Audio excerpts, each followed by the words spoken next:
भारत की आजादी में दुनिया के सबसे शक्तिशाली आदमी हिटलर ने भारत की मदद की थी। 1942 में नेताजी सुभाष चंद्र बोस ने एक बेहतरीन मूव चलाते हुए हिटलर को अपना दोस्त बना लिया और उनके साथ मिलकर अंग्रेजों को खत्म करने की प्लानिंग भी स्टार्ट कर दी। वर्ल्ड वॉर 2 के दौरान हिटलर अंग्रेजों से लड़ रहा था। बस इसी का फायदा उठाकर नेताजी ने हिटलर को अपने पक्ष में कर लिया और दोनों ने मिलकर ये फैसला किया कि ब्रिटेन पर अगर दोनों तरफ से हमले किए जाएं, तो ब्रिटेन पूरी तरह से बौखला जाएगा और दोनों तरफ एक साथ ध्यान नहीं दे पाएगा, जिससे कि वो अपनी लड़ाई हार जाएगा। बस यहीं से हिटलर ने ऑपरेशन ब्लिट्ज को अप्लाई करते हुए ब्रिटेन के हवाई अड्डों और शहरों पर बम बरसाने शुरू कर दिए, जिससे ब्रिटेन पूरी तरह फंस गया और सुभाष चंद्र बोस की ये चाल काम आ गई और हिटलर की वजह से इंग्लैंड अपने हथियार इंडिया में रिफिल नहीं कर पा रही थी। भारत में एंट्री करने के लिए जो रास्ते इंग्लैंड इस्तेमाल करती थी, उन सभी रास्तों पर हिटलर ने कब्जा कर लिया था, जिससे ब्रिटिश गवर्नमेंट अपने हथियार भारत में नहीं भेज पा रही थी और लगातार इंडिया में कमजोर होती जा रही थी। अब नेताजी पूरे देश को आजादी दिलाने का सपना देखने लगे थे। वहीं दूसरी तरफ सुभाष चंद्र बोस के सकारात्मक रवैये के कारण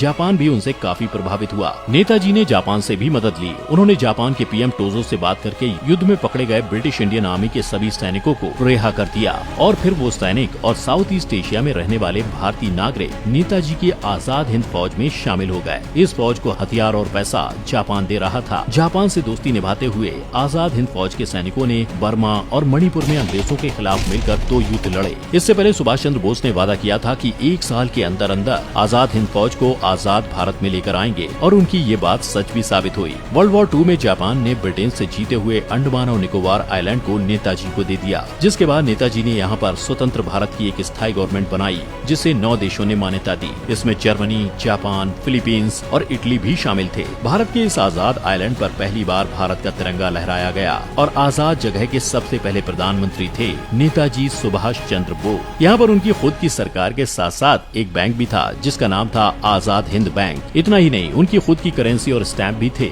ये बात आग की तरह इतनी तेजी से फैल चुकी थी कि सभी लोग आजाद हिंद का एक पार्ट बनना चाहते थे। सुभाष चंद्र बोस का मानना था कि आजादी के लिए सिर्फ अहिंसा नहीं काम करेगी और इस बात को ध्यान में रखते हुए उन्होंने सभी फ्रीडम फाइटर को एकजुट करना शुरू कर दिया। उनका ये मूव बेहतरीन तरीके से काम भी कर गया। नेताजी 1945 में ब्रिटिश सरकार पर हमला करने ही वाले थे कि ठीक उसके अगली सुबह अखबार में एक खबर छपी, जर्मनी का लीडर हिटलर मारा जा चुका है। इसी साल अमेरिका में जापान के नागासाकी और हिरोशिमा पर अटैक करके उसे नक्शे से ही लगभग खत्म कर दिया गया, जिससे जापान की इकोनॉमी और फाइनेंशियल कंडीशन एकदम खत्म हो गई। जिसके बाद इंडिया को सपोर्ट करने वाले सबसे बड़े टर्निंग पॉइंट अब इंडिया के साथ नहीं थे। सुभाष चंद्र बोस के लिए अब कंडीशन एकदम बदल चुकी थी और उनकी आजाद हिंद फौज ने समर्पण भी कर दिया था, जिसके बाद उन सभी सैनिकों पर लाल किले में मुकदमा चलाया गया और उसी दौरान 18 अगस्त 1945 नेताजी की मिस्टीरियस प्लेन क्रैश में मौत हो गई, जिसकी वजह से उनका यह सपना अधूरा ही रह गया। लेकिन आजादी को इतना करीब देखकर फिर से दूर जाते हुए देखकर पूरे भारत के लोगों में एक आग सी लग गई और उन्होंने सड़कों पर उतरकर भारतीय सैनिकों के साथ जबरदस्त तरीके से प्रोटेस्ट करना शुरू कर दिया।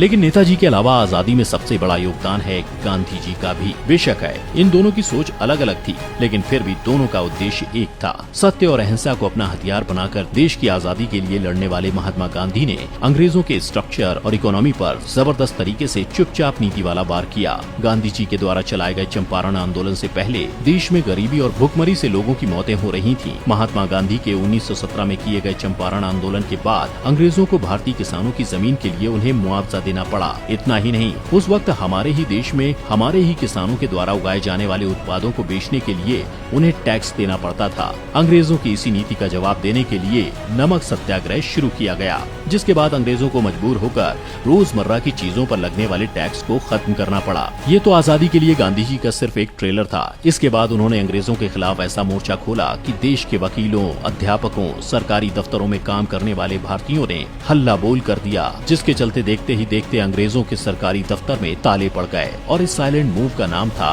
असहयोग आंदोलन। इस आंदोलन के अंदर गांधी जी ने देश के लोगों को घूम घूम कर अंग्रेजी सरकार के खिलाफ काम न करने के लिए जबरदस्त तरीके से उकसाया, जिसके कारण इस आंदोलन में 6 लाख से ज्यादा लोग शामिल हुए, जिससे अंग्रेजी सरकार का सिस्टम पूरी तरह से ताश के पत्तों की तरह देखते ही देखते बिखर गया। इससे अंग्रेजों की व्यवस्था पूरी तरह से चरमरा गई। गांधी जी के इस साइलेंट किलर मूव से अंग्रेजों ने बौखलाकर लोगों पर डंडे बरसाने शुरू कर दिए और गांधी जी को लोगों को भड़काने के आरोप में जेल के अंदर बंद कर दिया। जेल में चले जाने से असहयोग आंदोलन आंदोलन दब गया, लेकिन तब तक गांधी जी का ये आंदोलन लोगों को समझा चुका था कि अब अंग्रेजों को किस तरह से सबक सिखाना है। 1942 में गांधी जी ने ऐलान किया कि अब ये आंदोलन तभी खत्म होगा जब तक भारत को आजादी नहीं मिल जाती। लेकिन इस अहिंसक आंदोलन ने उस टाइम टर्निंग पॉइंट लिया जब ये हिंसा में तब्दील होने लगा। लोगों ने अंग्रेजी दफ्तर और बिल्डिंग को आग के हवाले कर दिया। इतना ही नहीं, उन्होंने अंग्रेजी अफसरों को खुलेआम मारना भी शुरू कर दिया, जिसके बाद अंग्रेजी सरकार को अब ये समझ में आ चुका था कि अब उनके दिन भारत में ज्यादा नहीं बचे हैं। और इसी के साथ नेताजी के आक्रामक और गांधी जी के अहिंसक तरीकों के चलते